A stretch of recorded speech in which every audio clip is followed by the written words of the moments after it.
Mayın 27-sində Laçında Azərbaycan Respublikasının Prezidenti İlham Əliyevin Pakistan İslam Respublikasının Baş naziri Məhəmməd Şahbaz Şəriflə məhdud tərkibdə görüşü keçirilib. Qarabağa və Şərqi Zəngəzura səfərindən məmnunluğunu bildirən Məhəmməd Şahbaz Şərif bu səfərin Pakistanın Qarabağ Azərbaycandır mövqeyinin növbəti təsdiqinin ifadəsi olduğunu vurğuladı. Qonaq Azərbaycanın qarşıdan gələn müstəqillik günü münasibətilə dövlətimizin başçısını təbrik etdi.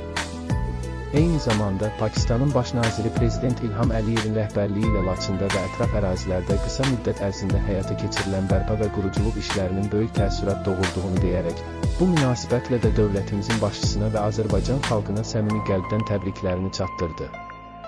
Baş nazir bu ərazilərin təbiətinin gözəlliyinə toxunaraq, buranın gələcəkdə möhtəşəm, cəlbedici turizm məkanlarından birinə çevriləcəyini qeyd etdi.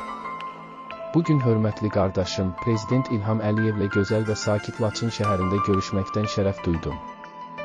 Son Pakistan-Hindistan münaqişəsində Azərbaycanın göstərdiyi sarsılmaz dəstəyə görə ona təşəkkür etdim.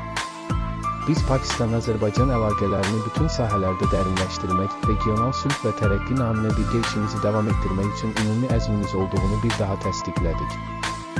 Yaşasın Pakistan-Azərbaycan dostluğu!